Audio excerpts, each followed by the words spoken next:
Okay, we're standing in front of a little presentation here called Ebony Readers. We're going to ask these gentlemen what they think the significance and importance of this setup is. See what they have to say. If you could just tell us your names real quick, please. Omar Clinton.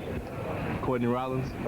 Different. We come from different backgrounds or whatnot. There's going to be obviously different interests, and Ebony Readers is just a vehicle for us to express ourselves on the theatric platform, where like Carolina Auditorium or other lab theater and other things, they don't really gear things towards, what we're interested in really that much. That's general, obviously.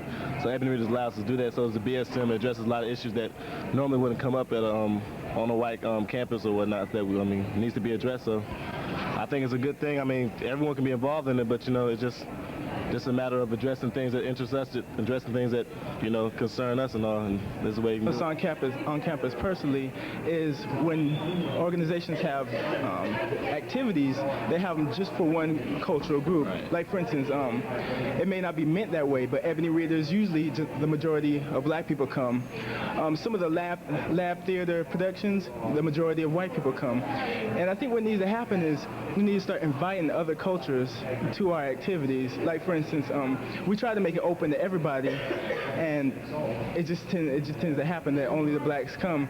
And I think what happens is, in the past, people were segregated by law, but now people are starting to become segregated by choice. Right. And I think that's worse than being segregated by law. It causes more problems. Exactly. I think that the campus is going in the right direction as far as social interaction and integration. That's a hard one. That really is, because it's like, let me think. When I walk around campus, you see groups of African Americans sitting around. You see groups of whites sitting around. You see groups of Asians sitting around. And every year that I'm here, I see it more and more. Even though people do converge and spend time with each other, I just see it more and more. I think everybody needs to be around their own culture, people who you can relate to. Right. But they also need to not alienate every other culture on campus. But to address your question, I'm gonna speak positively, and I want to say that I don't think it's going downhill. A lot of people do. I've spoken to a lot of people that think that it is going downhill, but I make an extra effort to include whites, Hispanics, Asians, even Africans, the Oasis on campus, in our activities and everything we do. Talking to Mandy, and Mandy's actually a fellow class member, and she's also on the BCC advisory. The interaction between the races on UNC's campus, do you see it as getting better, or do you see it as a potential problem for our campus? Well, yeah, I think there's always the momentum of the way things have always been that tends to keep them the way they are. But I see a lot of initiatives being taken on both sides, minorities and European American or white people. I see a lot of initiative being taken on both sides to really form bridges. And I think that the Black Cultural Center, when white people or Hispanic people or other kinds of non-black people realize what the center is founded around, they'll be more comfortable entering into the programs that it offers. They'll be more comfortable actually walking into the building, walking into the space. And I think once a person does that, they'll realize what it's all about. Amy Williams, I'm a freshman. I'm a member of the Black Student Movement and a member of the subgroup, the Gospel Choir. My name is Dee McCrae. I'm a freshman. I'm a work study student here in the Sonia Stone Black Cultural Center, and I'm also an advocate for the building of a freestanding Black Cultural Center, and I'm the program assistant for the Student Academic Conference. My name is Tanya. I'm Marie C. Stedman. Okay, I just have a few. Gerald Horn, and a teacher. India Williams. I'm a senior. I'm the president of the Black Student Movement. Well, the Black Student Movement was founded 30 years ago, and it was founded in the midst of the Civil Rights Movement. And the purpose at that point in time was to give blacks, or try to give blacks the rights that they needed on the campus. Now in 1997, there are certain issues that have been resolved, but we still have a long way to go, and the purpose of the Black Student Movement is to keep that movement continuing.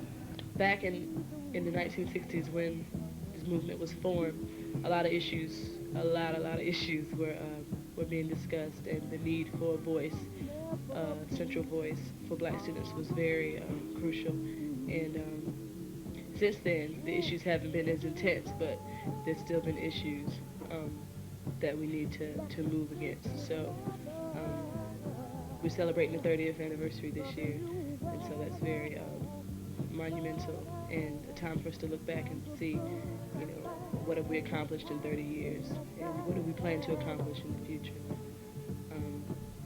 A current list of our goals and visions right up here on the wall.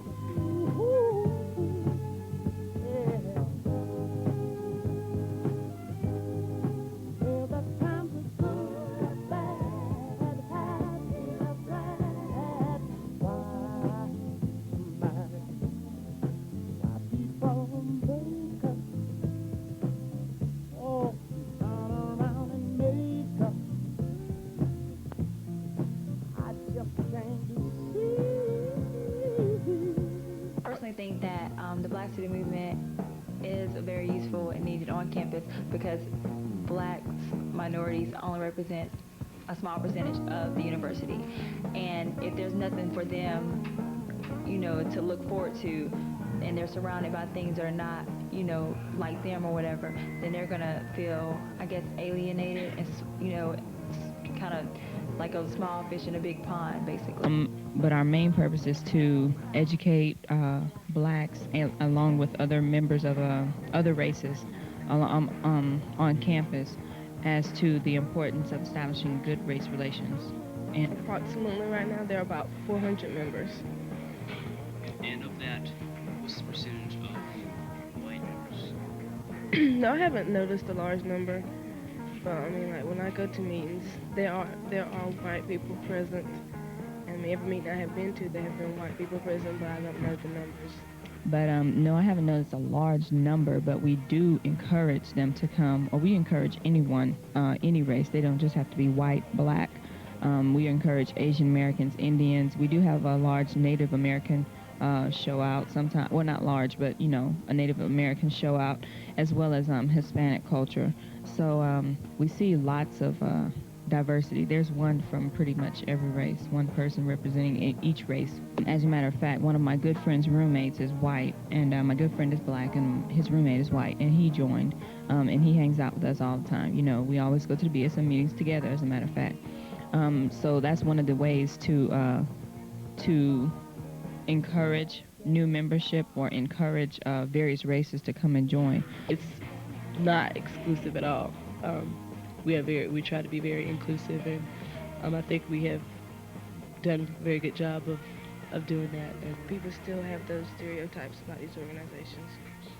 I've talked with even some of my friends in classes, and I'll say, well, I can't go with you to eat or whatever because I have to go to the BSM meeting. Well, what's the BSM? And I say, the Black Student Movement.